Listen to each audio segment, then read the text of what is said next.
Are you implementing a prevention program that does not have a theoretically grounded logic model? Or are you developing your own program with other community members? If either is the case, consider creating a logic model to keep your program implementation and outcomes on track. One way to create a logic model is through a process called backward mapping, a 7-step process through which you will first identify the core outcomes you hope to change, and then work backward to identify the logical process that your program will follow to achieve its goals. It is recommended that you use the accompanying logic model template and follow along backward from right to left.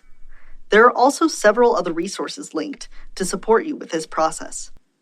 Now, join me on the journey to learn a step-by-step process for backward mapping. Step 1. Information gathering. Identify the overarching problem that your program will address and for whom. Before jumping into the logic model template, and as you consider the broader context of your program, there are several questions to consider that can help to direct your vision. You might ask yourself, what are the most pressing needs of our community? Who are these problems affecting the most? Do others in the community see these needs as most pressing? What local data sources might already exist about this? And what kind of data can my team collect to learn more? To better understand these anticipated needs or problems, you may want to examine pre-existing data about the problem and the people in the community you wish to serve, conduct a community needs assessment, conduct focus groups, and scan your community for organizations delivering prevention services. These are great ways to learn more about your local strengths and needs and hear from local, diverse voices. The main point of Step 1 is to collect as much data as possible to inform local decisions in the following steps. Step 2. Long-term outcome mapping. Pinpoint which problem or problems your program will aim to address. This is where you will determine the long-term outcomes that your program intends to address. It will be helpful to ask the question, what are my program goals? Your overarching goal should be to decrease negative outcomes and to increase positive outcomes that were identified by the data. Consider the results of your needs assessment, focus groups, and other data to drive this decision. For example, if the identified problem is youth alcohol use, then the long-term outcome is reducing youth alcohol use. Or perhaps low graduation rates are identified as a problem through your local data. Here, you might choose to increase academic achievement as a primary program goal. When identifying your long-term outcomes, it is important to consider who your focal population is. Some logic models even have outcomes for different audiences. For example, family-focused programs that serve both youth and caregivers often have a set of outcomes for youth and a separate set of outcomes for caregivers. Once you find your flow, you can repeat the following steps for each long-term outcome being addressed. The long-term outcomes will be added to the right side of the logic model, and the details about your focal population will be added under participation. Step 3. Short-term outcome mapping. Connect each long-term outcome to a short-term outcome, one outcome at a time. This is where backward mapping starts and where the theory of change comes into play.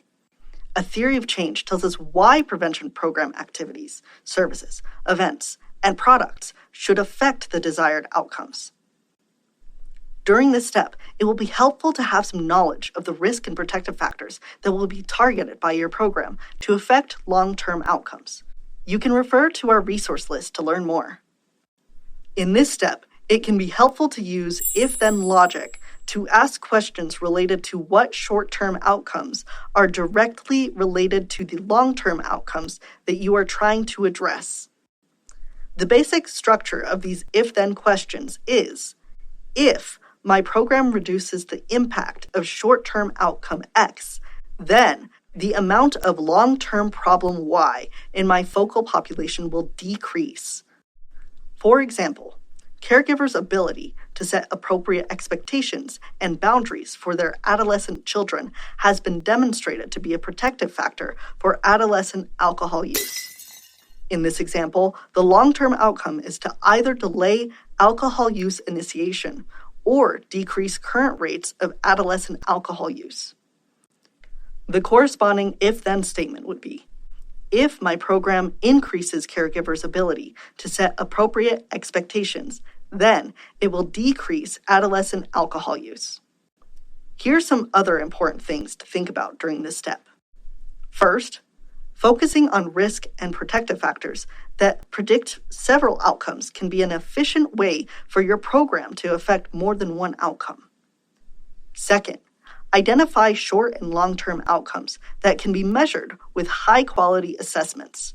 This way, you can analyze your data to determine if your program is changing the intended short and long-term outcomes. Third, here's a pro tip.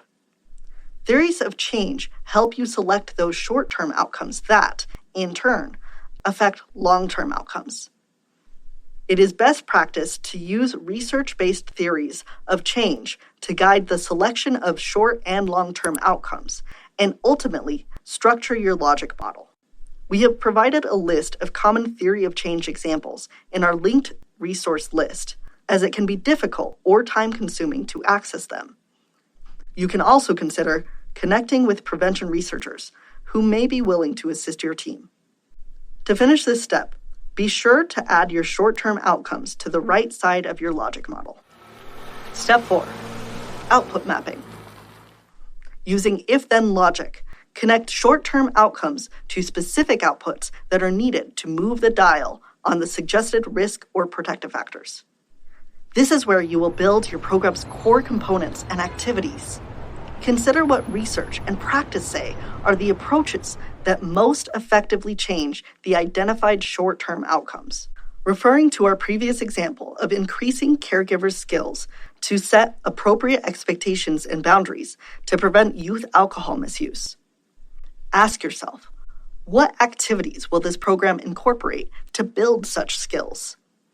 We suggest that you consider not only the program delivery content, but also resources that might make that program succeed, such as training for the program implementers, how to keep participants engaged, valid and reliable surveys that will help capture accurate outcome data, checklists that might help to keep the program consistent across different settings, and meetings and other resources needed to meet the program outcomes.